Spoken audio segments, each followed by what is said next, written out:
People don't understand how desperate, tired, discouraged, confused, bitter, and depressed Jehovah's Witnesses are. I've said this before in previous videos, that it's easy for someone to find someone like me or look at me and say, oh, she just has an axe to grind. I feel bad for Jehovah's Witnesses because they're trapped. I used to be one. And if a Jehovah's Witness is brave enough to get on the internet and look up someone like me or stumble across my channel or another former Jehovah's Witness that's, doing this, and they're brave enough to look at jwfacts.com, do their research outside the Watchtower organization. If they're brave enough to do that when they know they're not supposed to, I want to make sure that they have the necessary information to make an informed decision.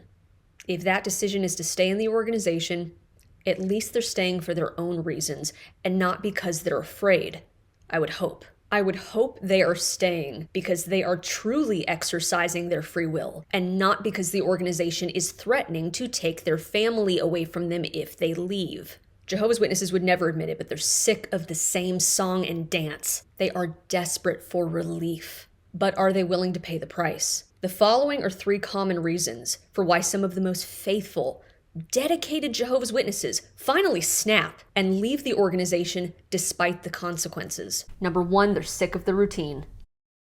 Jehovah's Witnesses as an organization have been saying that the end is coming, that Armageddon is just around the corner for over 100 years. And some Jehovah's Witnesses, even though they're true blue believers, they really do believe it's the truth, are looking at this. They're not necessarily entertaining doubts or think it's not the truth. They're looking at reality and they're saying, look, man, we've been saying the end is coming all this time. It's not coming. We look like crazy people. We sound like crazy people. We need to at least stop saying this. Even if our core values stay the same, we need to, this whole Armageddon thing. Armageddon is just around the corner. That's getting old. We gotta stop that. It'll come when it'll come. So you'll get witnesses who are they're not necessarily oh, it's a cult. I found out it's a cult and I'm waking up. That might come later. But they have enough self-awareness to admit that, hey, we might be wrong about this one thing. The whole world is rolling their eyes at us and frankly, we deserve it. If they don't say this specifically, they're just tired. Same shit, different day, man. It's the same routine week in and week out. Even if you love what you do, you love your career,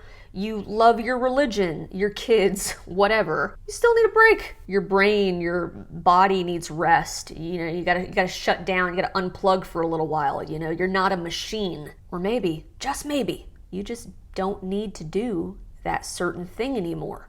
It no longer brings you joy. It feels like an obligation. Especially when it doesn't feel like it's worth the sacrifice. It's not delivering on the results of your sacrifice. So there's a lot of Jehovah's Witnesses out there that are like, you know what? I'm 70. I've been doing this since I was a kid. I got a bad back. I'm on 17 medications. Time to make the donuts. I gotta put on a skirt and knock on doors in 30-degree weather. I've been doing this shit for 60 years. I wish I was kidding. But if that's how you feel, what does that say about the organization that you're a part of? Especially one that claims they're the happiest people on earth. They have the best life ever. A lot of Jehovah's Witnesses have been busting their ass for decades for the organization with minimal to no ROI, and they want relief from the routine. Number 2, they're looking at their quality of life. Witnesses are told that any problems they're experiencing in this life will be solved in paradise. They don't believe that people go to heaven. I've talked about this in different videos, my recent video about the memorial. They only believe a small number of Jehovah's Witnesses go to heaven, 144,000. They believe everybody else is gonna live in a utopia, in a paradise on earth. And they believe that any problems you're experiencing, you just gotta muscle through it, have faith, and paradise will solve it. And I'll say this again, there is nothing wrong with having hope. If this gives you comfort, and peace, cool, I'm not gonna begrudge you that. But again, when you threaten people, if you don't follow all the rules of the Watchtower organization, if you don't earn your salvation through works for us, you will be denied this grace or access to paradise. And a lot of people, a lot of witnesses, frankly, are going, you know what? Paradise ain't worth it. I'm almost 40. I'm still single. I want a relationship and a family. My clock is ticking or whatever. This is making me sad and depressed. Waiting this long past my natural development is really taking its toll on my mental and emotional health. Or, I've never been to Mount Everest. There are all these hobbies and activities that would really enrich my life and make me happy now. All these things I want to explore before I wither away and die. But I keep putting kingdom interests, aka the organization's interests, first. Others take stock of their life and go, I'm not homophobic, even though the organization is. I don't agree with how the governing body is treating people, victims of abuse, shunning people. I'm seeing more and more as time goes on that my value system doesn't really align with the organization. And frankly, if paradise means spending eternity with people like that, I'm good.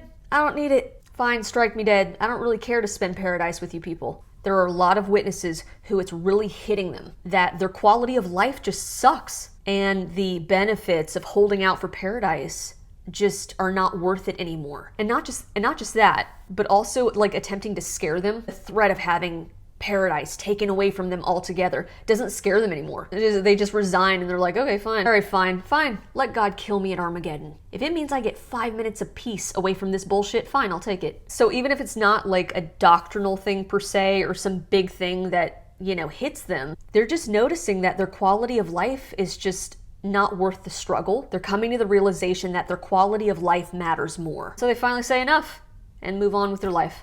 Number 3, a decline in mental health. Okay, class, what do you get when you keep telling your parishioners the end is just around the corner for over a century? Relief is on the way. We're right, everyone else is wrong, but we're not actually able to prove it in any concrete way. We claim to be the most loving people on earth, only to cancel and shun anyone who disagrees with us, then gaslight you week after week, year after year, by telling you any problems you experience are the result of Satan the boogeyman, or it's your own damn fault. A mental health crisis. So I combed through Jehovah's Witnesses' official website, jw.org, and I came across dozens of articles on depression and anxiety, their own literature. Okay, this is their literature that they printed. And at first glance, it would appear the organization is educated on these issues and supportive of any Jehovah's Witness who feels they might need some professional help. They say there's no shame in seeking out help. If you need to go to a doctor or therapist, that's fine. But as a former Jehovah's Witness of 30 years who sought therapy and was shamed for it, this so-called mental health support that they're showing, like this PR front, it's superficial and highly manipulative. While it is true that depression and anxiety can stem from chemical imbalances and, other daily stressors or events, the organization intentionally deflects any and all responsibility for the pain and suffering they are causing.